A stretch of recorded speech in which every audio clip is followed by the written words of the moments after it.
a mistake. Can't No, say that. just say what you'll do better. Just say I'll do better. You're not supposed to Okay, say I'll do sorry better. so Thank you. bad. Okay, I'll do it better. right next time. I'll do right next time. Oh, jeez.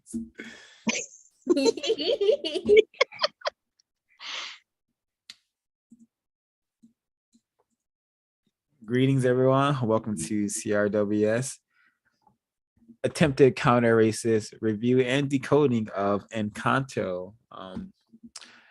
Very, very interesting Disney movie. From my observations, very run-of-the-mill racism in plain sight, and also some very sophisticated hidden racism as well.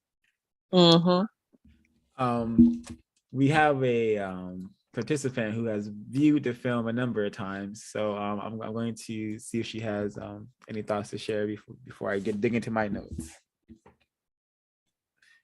Or would anyone like to share their thoughts before I share my notes? Can I be heard from over here? Can you hear Ash, Helen? Yes, I can.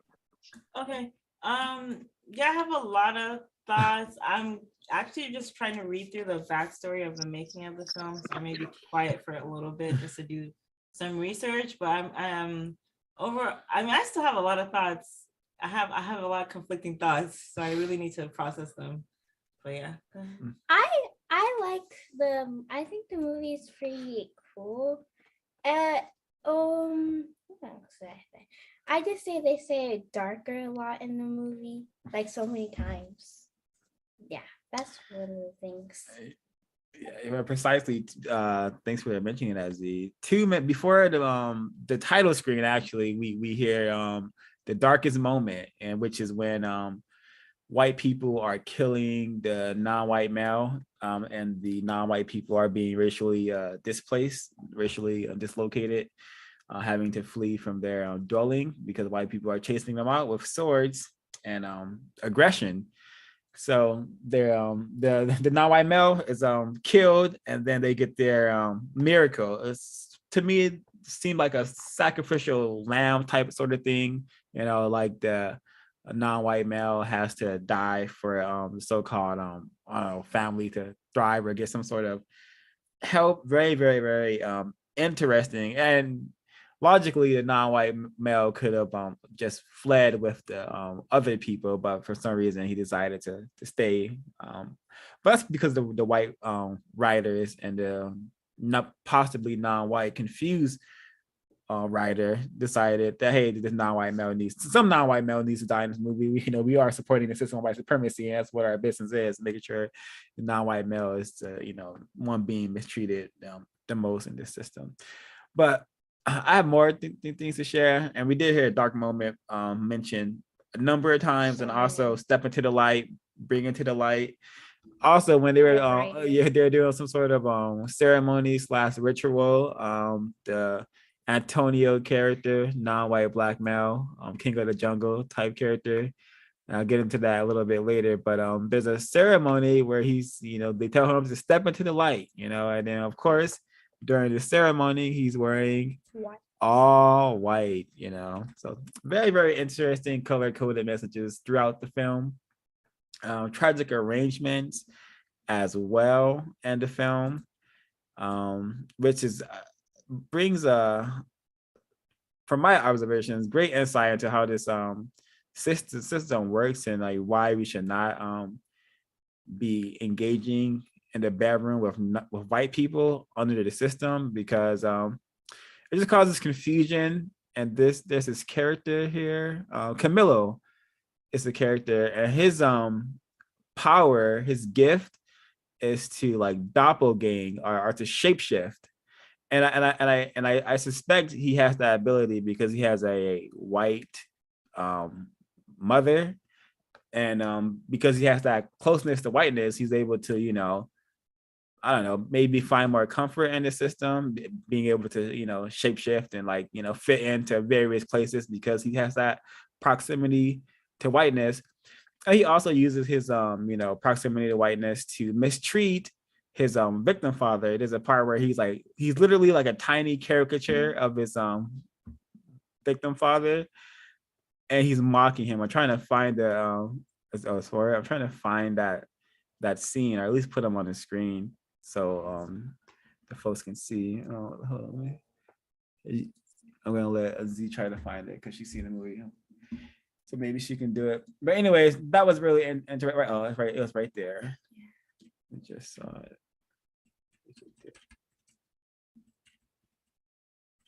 More back. Okay, let me just.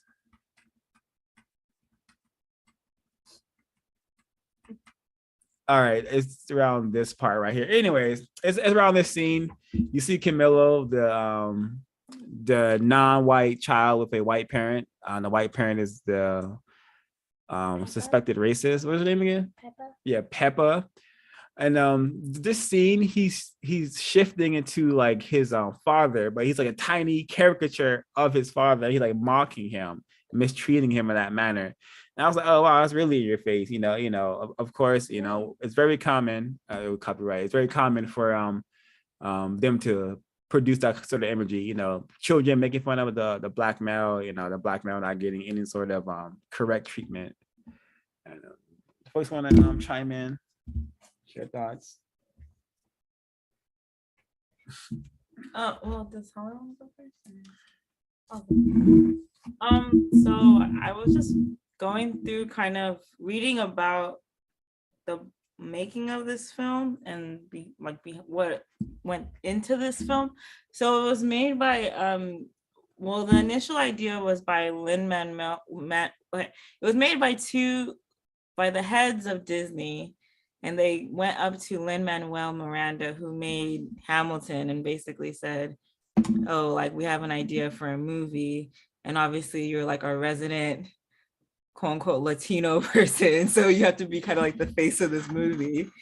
And then two white males made this movie. And then when they realized that they were setting it in a country, I think they said it in Colombia.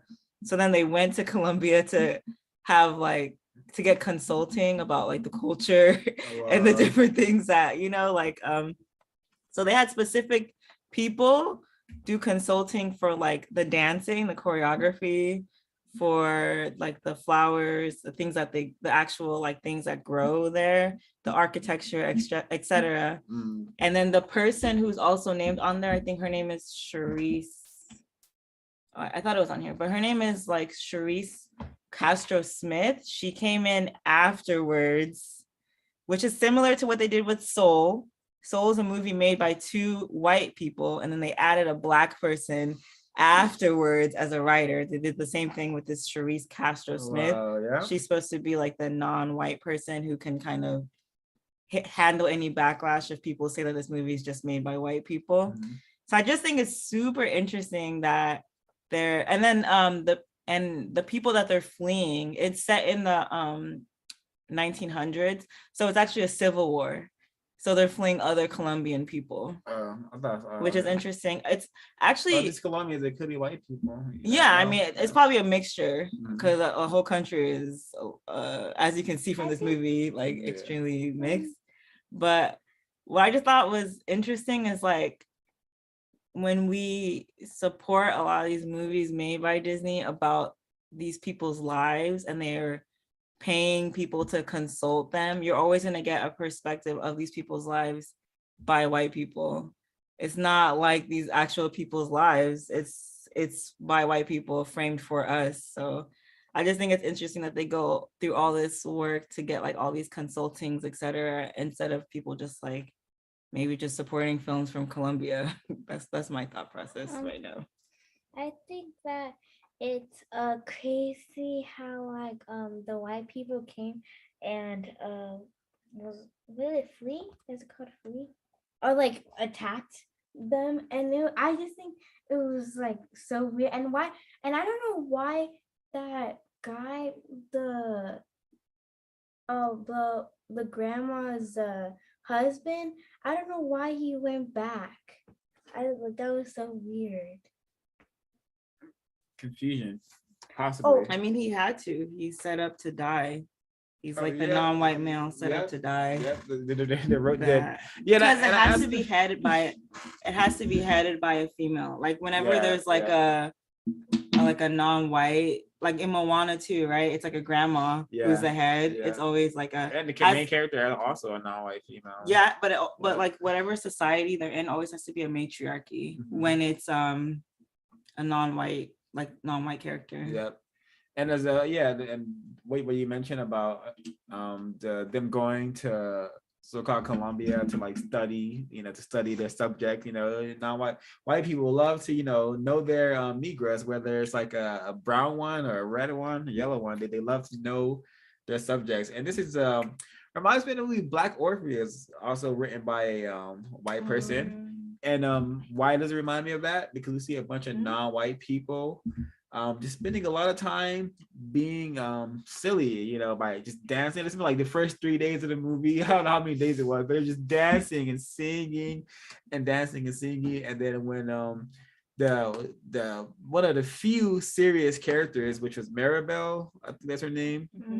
When she's trying to tell the characters the truth, like what's happening, like, hey, what's going on? like we need The cracks. like this needs our serious attention. The characters try to avoid it or hide the truth or run away from the truth or distract themselves from the truth or the serious matter at hand that they need to take care of. Very, very similar to what's happening on planet Earth with like the race problem, us being dominated on a global system of race and white supremacy, and non-white people not wanting to solve that problem and wanting to do what the characters were doing in this movie, dance, celebrate, have ceremonies, try to have fake marriages, pretend to get married, spend their time and energy being pretty for like, to take pictures on these various social media for the attention,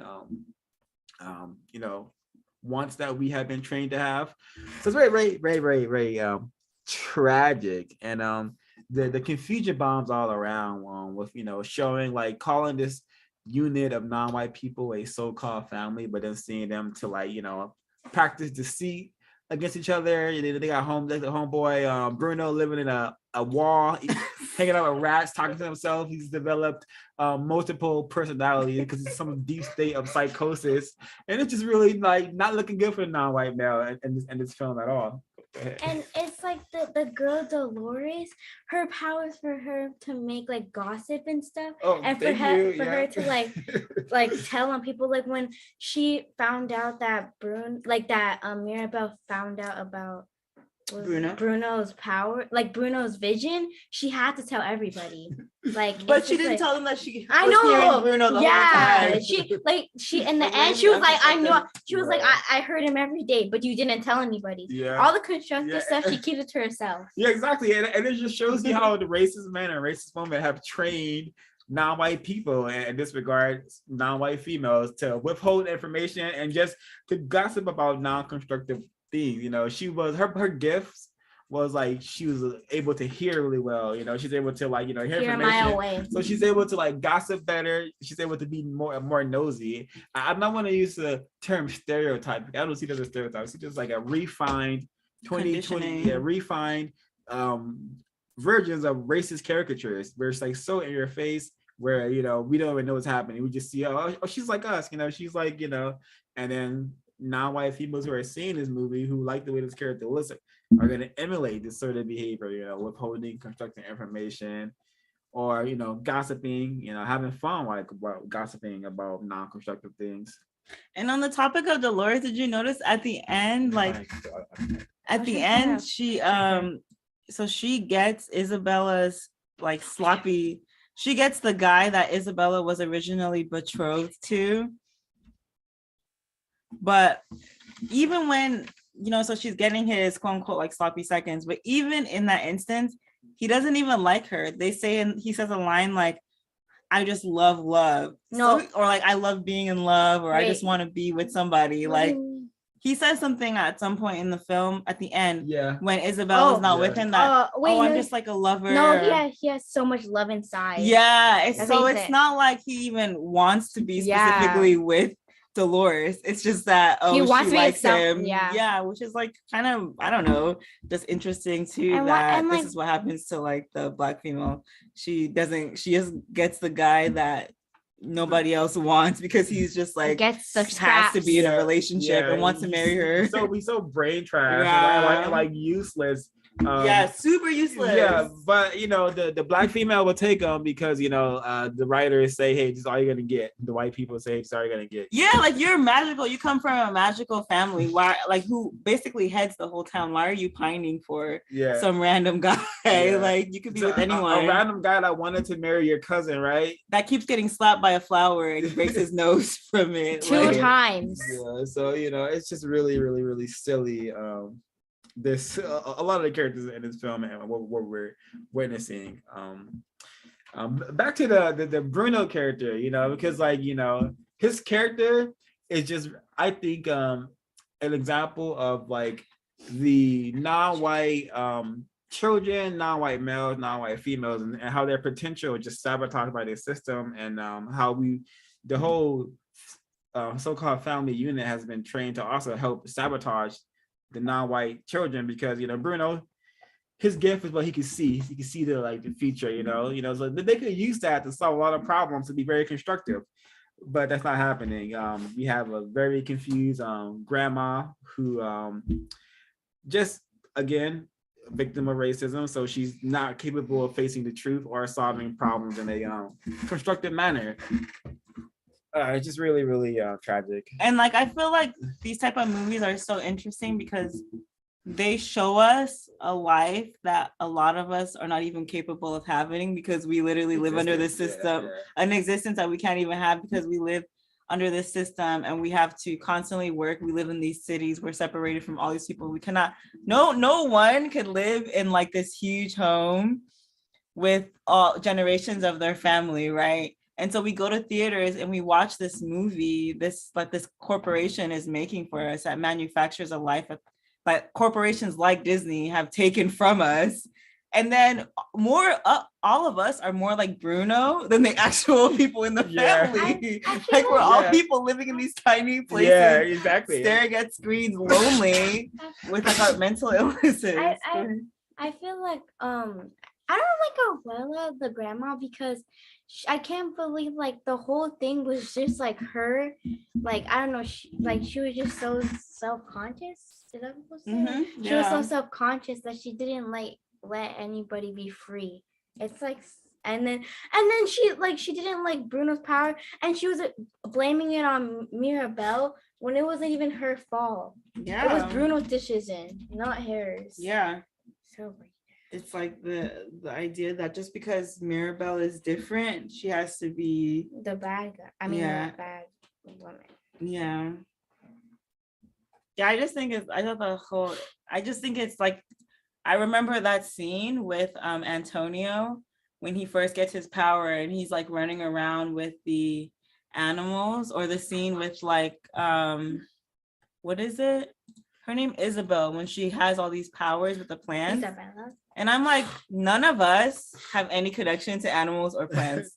Like, we have to go to a theater to watch this to even conceptualize that, oh, you can like have a connection to animals like this. Yeah. You can have a connection to nature like this. And it's just so interesting that a company like Disney kind of manufactures this escapism from us when that should be our reality.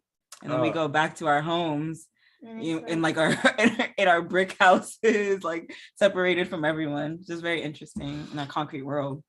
Yeah, and that's a great opportunity to discuss the code, because the code discusses like developing a relationship with like one's environment, like nature, and like just what that could do for the mind, and how that could establish a connection with the creator to help us get more energy to solve these problems. I did also notice in the film that the grandma is also the one using the just really color-coded language, like calling everything a darkest moment and calling everyone bright and whatnot. And I really appreciated your comments, Ash, about how saying we are all like the non-white collective is the character we most relate to, and if he, right here, yeah. You should have got the one where he's sitting on the couch. Like that's really us. Like Yeah, okay. So Bruno is a fascinating character, and another super fascinating. another mascot of a non-white collective, because Bruno has been completely like abandoned by his so-called family. He's living in squalor. Basically, he lives like a rat. yeah, He's a so-called human homeless. rat. He looks like Look a at the way he even looks like one. Like Yeah. the way he characterized the And how his caricature back of on Yeah. his his side face. and Yeah. everything. So when we first meet Bruno, we discovered that he's like absolutely insane, and he has various personalities. Like sometimes he's this character, sometimes he's this character, He said he's an and we see this a lot in our face in Area 3 Entertainment, just how people develop their personalities, and it's just really just for example how Beyonce would call herself like Sasha Fierce. It's so in our face, I believe, how insane we are, all of us. And this is a time and place where there's no TV. There's no TV. There's no like the programming is not there, where non-white people are just highly niggerized and just watching TV all day, brain trashing ourselves. But this character Bruno has managed to create a television. I wish I could play the clip. Yeah, but he Disney, said a telenovela of Yeah, rats. yeah, he's- Literally rats in the he- TV. yeah, he literally is watching a fake TV, just really living like in total squalor and misery, not getting the help he needs at all. Has been abandoned by his so-called family for trying to tell the truth, for trying to be constructive with his gift. Really symbolic of the system we live in. Non-white people need help, not getting it. Like the abuela wants everything to be perfect. Doesn't want any bad things to happen. Exactly. So that in the meantime, Hyperdelusion, she doesn't prepare anyone for anything. Yeah. The non-white collective. So everyone thinks- We have been fed this like fantasy that like we have this family and community, everything is safe and protected if you all love and protect each other. That's not happening on planet Earth. Non-white people don't have that luxury or ability to love and protect ourselves because we are prisoners of war. We have been captured a long time ago. We have to get a code. The white people who caused them to flee, who caused that civil war that was occurring there, they have a code. This is why these people have to live in isolation on the mountain away from white people. They have fled and isolated themselves. So they have that comfort of being where they are, not being directly subjugated to racist men and racist women. But the fact that they are there, the fact that they have to live in this magical land and have like these gifts is evident that they are in a system of white supremacy still, and without that house, they are very scared because they knew that they didn't have that comfort anymore away from racist men and racist women. Yeah. I mean, this is a divergence, but it's definitely, the whole movie is a little bit of a copy of a Colombian book called 100 Years of Solitude, because in that book, it's literally set in the same time, the war between the civil war in Colombia, and the family has to move to an island to escape the war. And so I'm like, that's why I was like, is this movie based off of it? But I guess it just, I guess it's just a copy without giving any nod to it. There's nothing new in the system of white supremacy. They just retell the same racist. But you would think that they would at least say something in there that gives a nod to it, because it just seems kind of incorrect to steal that exact plot point. But it's not a surprise. That's what Disney does. They steal people and brag about it. So Yeah, that's that's not true. so. Okay, I have another point to make about some of the characters, but I just need to bring it way back, because I did notice that they are celebrating the 60th anniversary of Walt Disney's Suspected Racist. So No, this is the 60th movie. Oh, 60th was their 60th film. Yeah. And I just want to remind everyone of Disney's legacy and where they come from. So I'm gonna play this clip 24 seconds, and we're gonna just be reminded of Disney is a I guess it deals in the business. Disney deals in the business of supporting racism and white supremacy. And look how much low views this has. Yeah. Even though, and Yeah. imagine how many views Disney movies have. Exactly, Disney clips. That's All interesting. right, so this is Walt Disney. This is Disney. This is still what that business is all about. 2022. It just has been refined and more hidden, more sophisticated, hidden more well in plain sight, but it's still there. And hopefully, this analysis of this film has proven such.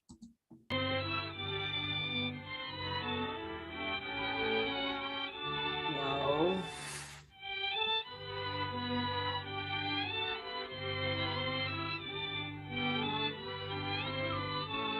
Wow.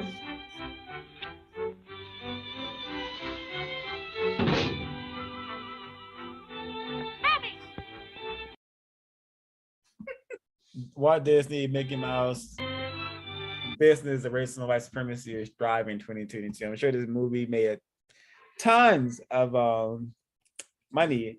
And I have to reiterate just the non-constructive activities we saw in this film. The constant partying and constant dancing.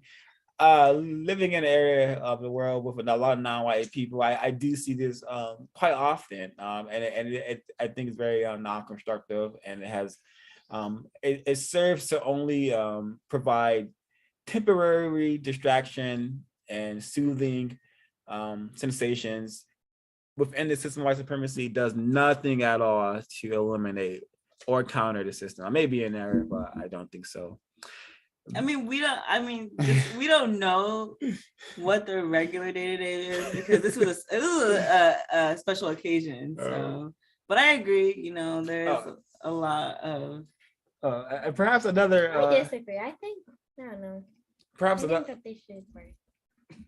Yeah, they did. I don't think they should have been partying when they have their whole foundation of their existence crumbling, literally. Yeah, that they should when not. Abuela was saying, like, when in the nighttime when she was saying, "Oh, our house is cracking," like all like we're like she people knew. don't know how miserable we actually are, and you're still partying, dancing.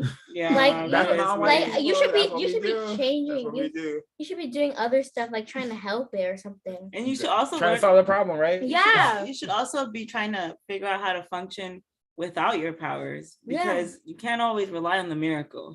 Yeah, and I was really hoping at the end of the movie that they just didn't have the miracle anymore, and they actually learn how to just function. Yeah. Like all the other people who live in the town, those people 'cause- aren't dying. Yeah, So you can live there too without having powers. Yeah, and tragically, this miracle concept in this film is probably a stand-in for faith in some sort of religion, faith in some sort of Christ figure, faith in some sort of Jesus Christ white concept created by a racist man, racist woman.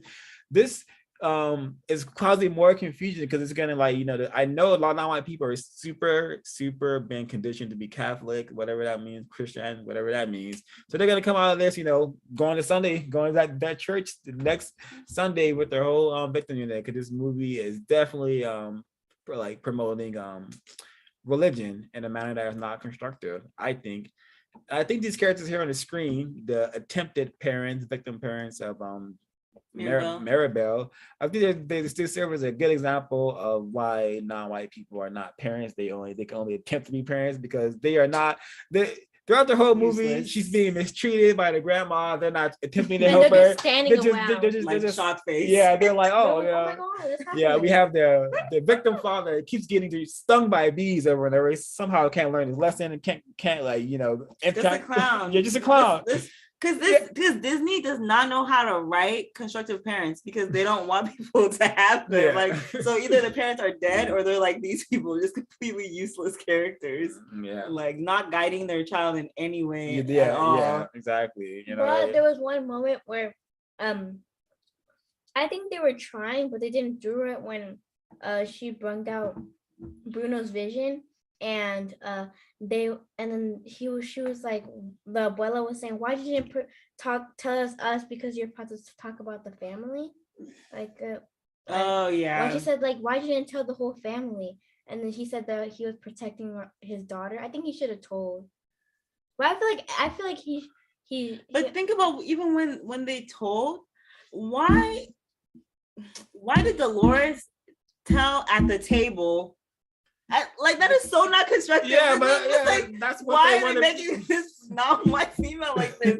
She should have talked to them later on, Like when either it was, after the Yeah. dinner, or she said we need to cancel this dinner. We need to have a family meeting, and we need to come up with a plan. But you're just gossiping in the middle of this thing. It's so like, oh my gosh. Yeah, it's really tacky, really It's tacky so and trashy. tacky. But yeah, that's what they want non-white people doing with their time and energy, being non-constructive, not coming up with plans to solve problems. They do not.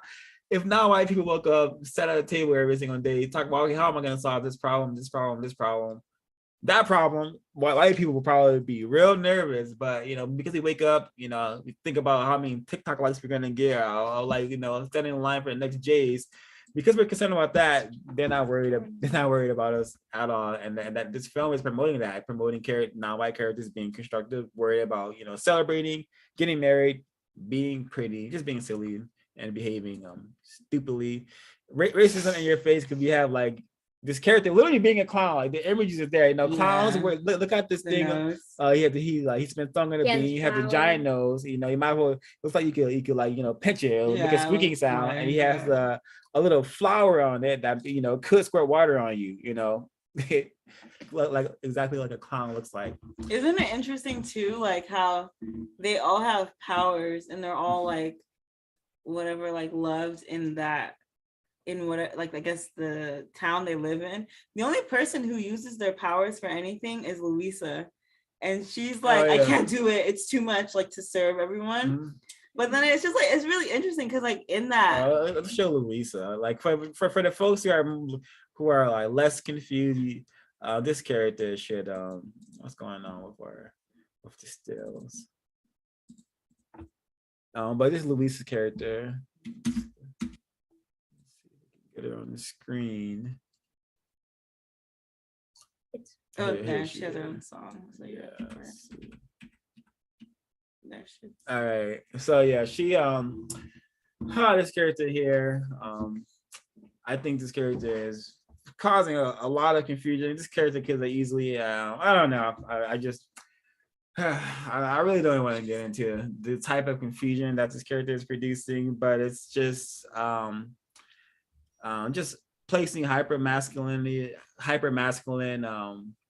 like imagery on a non-white female. I don't think it's constructive. I mean, I don't know. I liked her character. I thought it was constructive that she had a power and she actually used it to help the people around her. Think about it. Yeah, Isabella can make any sort of like fruit, vegetable, but she just makes flowers all day. Like you could literally sustain this whole area, like this whole town, and no one would have to work.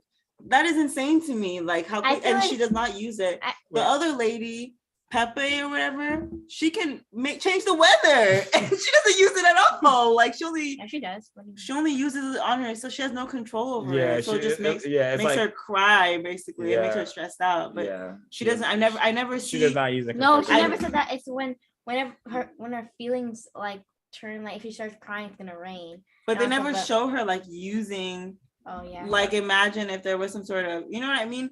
I just thought that was interesting how, and then the guy is a shapeshifter. He just uses that power to clown around. So in my mind, I'm like, what is really the point of these powers? Because they don't really do anything with them besides be like really silly. And I'm like, I'm like with the abuela, like she could have like abandoned all these other characters, but she did Bruno, the one that has like the most best power. And he actually uses the power to help other people. Yeah, and they didn't know the truth. And they didn't know the future, like. I feel like it's better to know the future than shapeshift or do flowers or whatever. Yeah. And the flower, and Isabella that had the flowers, she doesn't even like know how to use it well. And she like, what's the point of just having flowers? I know it's gonna look pretty, but like we need other stuff. Rice. These comments have given me more information that my mind has computed. It's so interesting. Helen, I did see you come out of mute. Would you like to chime in? I didn't want to talk over everyone, and a lot of points that everyone has made, the Ash and yourself, those are a lot of the observations I had as well. When it comes to this character, Isabella, I took her as a white woman, and feminism came to mind. And while watching this film, I was thinking about the Princess Frog, how it was black lead female, and how Disney said, I don't quote me, might be wrong, but I could have swore I read a article where it said that Disney said they weren't going to make another black lead like the Princess Frog. So while I'm watching this, I'm seeing a couple of, non-white black characters, and I'm like, wow, this is interesting. I also noticed with the black dad, the short one, the short guy or whatever. Notice how he's not fat, but he's slightly overweight, and how they Yes, I made noticed that too. He's the uh only boy person. yeah, and how they made the flower girl's fiance or whatever. He was light skinned or very light or white, and he was more fit. And just think of the imagery that is showing little non-white black children. Yeah, him. Like he's not fat, but he's not in shape. I I mean, don't know. in that town, he's probably the most out of shape person in that Yeah, town. yeah. Exactly. And I was like, look at the imagery. Like this is not putting a positive imagery on a non-white black character. I Mm, thought that was really interesting. Y'all brought up a lot of the light, the candle, light, butterfly, angel, dark light, and I thought of race code war and how they explained that. There was also an interesting line that was, that's why coffee is for adults. I took that as that's why coffee, I think black people for adults, adults meaning aka white people, but I might be reading into that. oh wow, Wow. that's an excellent decode right there. And to, Um, and go ahead, go ahead. Notice how they said a lot of the of family and communities, and that's something that you hear a lot of non-white people talking about, and we don't, because it's being put out there, promoted so much. However, we can't step away from that. We can't see that we don't have a black community, how we don't have a family. We have an attempted family. We don't have a family because of racism and white supremacy. And I think this feeds into that programming and why we can't step away from that term. We don't see how we don't have that. We can't really have that. Things are not how they're supposed to be. Um, yeah, maybe your gift is. Oh, someone said to the main character, maybe your gift. One of the children. Oh, notice how they have out of the three kids, one of them was black or whatever. They're keeping that trope going. How like when there's a TV show, they'll have an all white cast and then they have that one black friend. I feel like that's what they were doing with the little kids. They had Yeah, the one black the kid, token. Hmm. yeah, the token black or whatever. How you notice how you saw that in this cartoon, and there was a line. One of the kids said, "Maybe your gift is being in denial," talking about the main character who didn't have a gift. And I thought of non-white people, how we're in denial. Maybe I might be incorrect. And how the dark boy, which was mentioned already, how the little dark skinned boy was, yeah, they just how his gift was animals and how white people compare us to animals. So that was really interesting. Out of all the gifts, you gave him that one. Um, yeah, and I'll mute for now. Yes, I wrote down for that King of the Jungle. They gave they gave him the racist caricature of like being the black male wild creature savage is gonna go into the jungle and be amongst the animals. And when there's a part where Maribel is talking to Antonio when he's under the bed, and she doesn't say I know you like animals. She says you're an animal guy. She doesn't say you're a guy that likes animal. You're a child. She says you're an animal guy. And then later in the movie, he's amongst the animal in the jungle. His room where he dwells, right, becomes a jungle now, right? So really in your face, really coded, really sophisticatedly hidden, I suspect. So I don't think a lot of people, saw this black male child running with the animals and thought, hey, this is really some old racist caricature we're seeing right now. I don't know how many people are noticing that, are seeing this, but I think I think this movie is extremely refined. I mean, they're getting better and better with each movie. And Disney has been doing movies forever, right? For a long time. So yeah, you really have to read the code, read Race Code War, and be a person that's about learning about racism and white supremacy to really pick up the little codes and signs in this movie. That's the only way you would get this movie. Yeah. Soundbite incoming.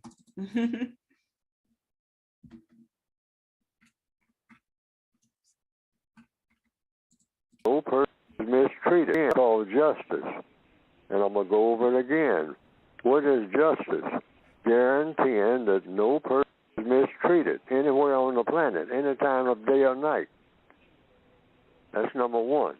Number two, guaranteeing that the person that needs help the most gets the most constructive help in all 9 areas of activity: economics, education, entertainment, labor, law, politics, religion, sex, and war. 2 words, constructive results in all of these areas of activity, 24/7, everywhere on the planet. That's the kind of world we should be aiming for. All righty. Please go to producejustice.com and help become amongst the effective number who will eliminate racism and white supremacy and replace it with a system of justice by guaranteeing no one is allowed to be mistreated and those who need help receive constructive help. This film, the survival unit that we see, reminds me of a number of victim units I've observed, particularly the ones with like more comfort than most other victims. Like the gifts in this film could be seen as, let's say, money, because these characters are allowed to spend their time and energy, their economics, way differently than victims of racism who don't have money or gifts, if we're talking about the movie. And I see a lot of victims of racism who have a lot of comfort in the form of money, or who have like a lot of interesting titles that they could use constructively to help other non-white people, or even their victim units.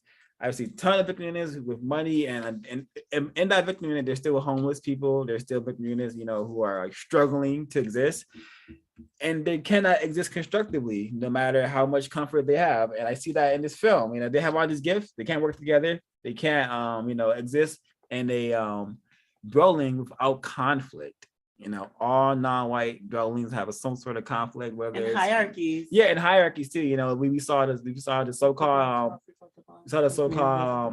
black sheep, the one who has been isolated and shut off from the family. That happens a lot. That happens a lot, and this business of attempting to counter racism. Many people who attempt to tell the truth about racism and white supremacy will become the Bruno, will become cut off from the victims who would rather choose the delusion of confusion. Yeah, there's a point where people Yeah. are saying the things that Bruno said, and what did he say? Oh, you're gonna go bald, Or Oh, you're gonna get fat. And I'm like, And I think one that's of what them was happens like- in life. I It don't was know like why. he was actually saying something Wait. about their crops or something, and it's like, why don't people And are I'm afraid like, of the truth. I was like, that happens in life. Like, it's not his fault. He was just telling you what's gonna happen. So basically, it's your fault.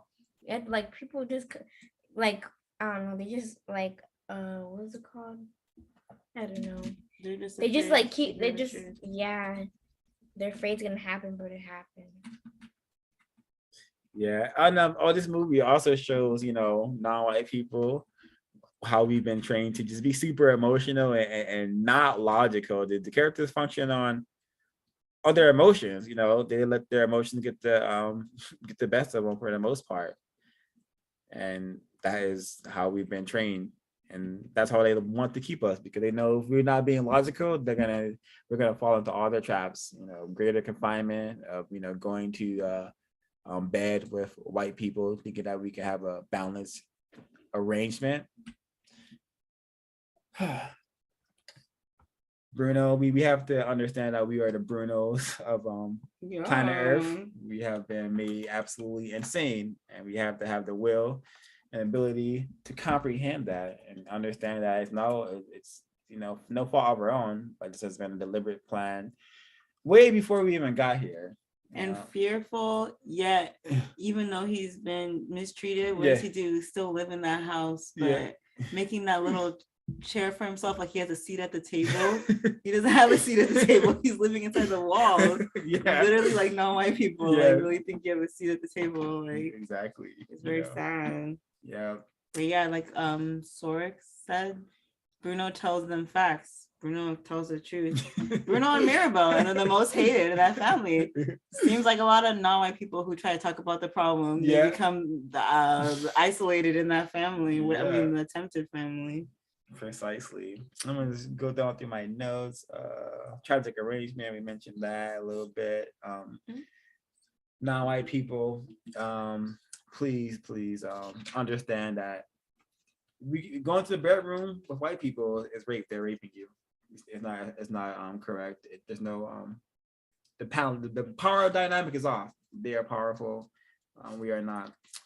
The one of the least things we can do is control who has access to our body, and we should not give those who have labeled us their enemy access to our bodies. You know, we need to keep our minds and bodies as away from the enemy as possible, and doing that simple thing at not going to the bedroom with them can fulfill that. So no tragic arrangement, no matter how attractive Disney is making it seem, no matter if you're a non-white male and you are built short and stocky like the character in here, please do not think that finding a white woman or a white man will solve your problems. It will only add to them greatly.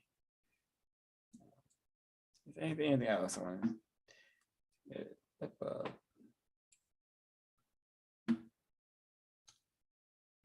Oh yeah, and I just asked myself at the beginning: Are these characters serious? And no, none of the characters were serious besides Bruno and Maribel. Maribel took a bit for her to get serious because she was doing a lot of bottom shaking.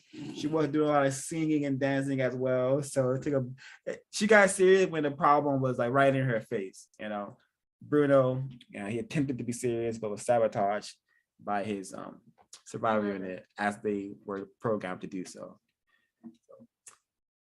In regards to this film being constructive, this film should only be watched if you're watching it to analyze racism, what it means and how it works. Tragically, a lot of people do not have the ability to view this film and not walk out of it more confused, are feeling soothed by by the emotions this film can produce. Because I know that many scenes in this movie that can make one cry or make one feel like their faith in whatever religion or Christ is all they need to solve their problems. But that's very incorrect. We need thought, speech, and action that is deliberate and serious about solving the race problem. And yeah, go ahead, Miss. Oh, one thing that you just mentioned is Isabella. That's the main character right here. No, Maribel. Maribel. So notice in the beginning how when she was preparing for the little dark skinned boys gift ceremony, quote unquote, how she was like really overworking herself, doing this, doing that, going all over the place or whatever. And that reminded me of non-white people in John Henryism. And I think she was working herself because she didn't have the gift, aka didn't have whatever white. That's what I'm going to replace gift with, being white or having something of a white. I don't know how to explain it, but the gift and light or whatever white. So she was overworking herself. That's how I'm going to put it for now. Remember in the beginning how she was overworking herself? Like she was running around trying to prepare for this little boy's gift ceremony. Yeah. I suspect she was trying to compensate. Yes, exactly. Yeah. Compensate for not having the gift, aka white, aka light, or whatever, aka John Henryism. Yeah, that's the only thing. That's the last thing. Yeah, spending all her time trying to like explain the family history, this family that is pretty much just isolating you and mistreating you, but trying to explain it to everyone and hide the fact that you don't have a power to all these little kids. It's very sad. And at the end, it's basically saying that the power, like the whole family, had them having the power with her. Yeah. Right? When she goes to the door. Like she basically keeps their power intact. Yeah, it's just so for my closing comment, I'm just gonna give like a little like concluding overview of like just to racist caricatures that this movie presented itself with. We have the Antonio, King of the Jungle, black male. We have Maribel, the I don't know what she falls under, a victim of racism attempting to do something constructive, perhaps. We have the Gossip Queen. What's her name? The Gossip Dolores. Yeah, Dolores, the Gossip Queen. We have Isabella, the victim of racism, who's been trained to be your 2022 Instagram person who just wants to look pretty in front of people and get the attention in that manner. I'm trying to get her on the screen for the folks who want that visual to go with You have it. to go super far up. Where's Isabel? Yeah, she has her own Because she has her own song. song. Yeah. Okay. Here we have Isabel, and we have. I'm gonna make this very very brief. What's this character's name again? Issa? Yeah, we have Issa and No, No, Lisa. no, that's what I said. Oh, Lisa. okay. Well, so we have this character. We have Area 8 anti-sex confusion being promoted. I suspect could be an area, but that's what I think is happening with this character. And we have the greatest act of racism that can be committed against a non-white person in the form of this tragic arrangement between get these two characters on the screen. I can where are they? No, you have to. Okay. Yeah, between these two characters on the right, tragic arrangement in the system of racism and white supremacy. It is incorrect for a white person to capture a non-white person to the bedroom. It's totally incorrect. Should not happen in 2022. And after the problem is solved, of course, if it is correct. But while we're being mistreated on basis of color, it should not be happening on planet Earth. And then we have Bruno, being a stand-in mascot for just non-white males. They in the state they want all non-white males. They want us utterly confused, utterly insane, and utterly helpless, living in squalor, as Bruno was doing so in this film. And we have the older victim of racism who is stuck in the mentality you cannot correct her use of like language, still using the old sayings she heard back in the day, has not attempted to learn new information, which is why perhaps the same problems keep presenting itself, or I don't know, just the typical, I don't want to say typical, but victims of older victims of racism who have failed to become serious about solving the problem and still are motivated to remain distracted in regards to the problem and think like, you know, just family and community things, concepts are actually applicable to non-white people. It is not.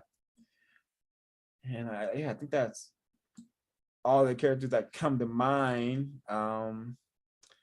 Yeah, I didn't, this white woman, very deceptive, very dangerous. Maybe that's why she can control weather. But yeah. Yeah, and I'm lying. Folks want to share some closing comments, please.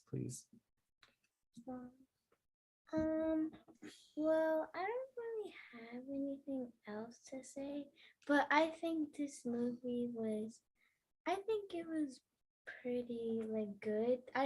I just think that the music and like, I don't know, I think the music and the graphics and stuff were pretty good. Yeah.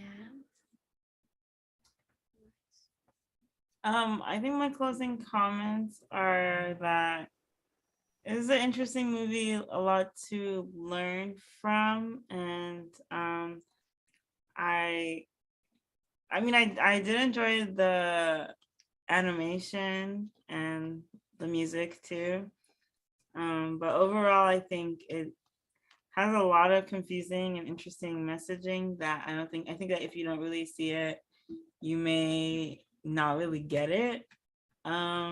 Just like if you go down there and you see the little boy on the leopard riding the leopard. But I did like, yeah, that's all I was saying. I mean, it's very good looking movie. Yeah, it's very pleasant like to look many at. things in the system. Yeah. And I have one more thing to say. It's just that the people who invaded the white people just know they're super powerful. I mean, They can do that much. They can do a lot.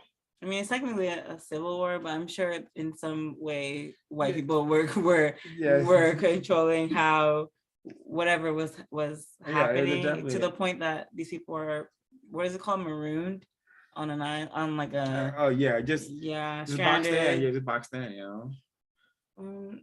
But overall, I would say, I mean, in terms of, you know, I think I know the Disney formula, so maybe it doesn't affect me as much as maybe before. So I just thought it was interesting to decode, but overall, it's okay. Miss B, would you like to share the closing? The music, the music got me. I will say, like, the music is very catchy, and white people, they're deceptive. They knew they had us with the music. I think the music is kind of good, and yeah, this movie is very deceptive, and you have to watch out for yourself. You know, you got to protect your mind, and yeah, that's all I want to say about this movie. Very interesting. Thank you. Yeah, I will say the music, the noise that I hear folks call it music. I I was very aware of it, and I thought the majority of the songs were grotesque. Some of them did deceive me in a manner where I did find them pleasant. Only one of them actually, maybe two, maybe Bruno's song. But yeah, super deceptive, super deceptive, and they know exactly, they know their subjects, they know what we have been trained to like by them. So I'd like to thank the audience. Thank you, Mr. Kwaku, Sarakis, for your audience and participation. Please like, comment, subscribe, share this information, so we will be amongst and develop that effective number who will solve the race problem. We will be here tomorrow, Sunday, 11 a.m. PST for Race Cold War. If racist man and racist woman allow the power in my area to stay on. So thanks for tuning in. We'll be seeing you tomorrow.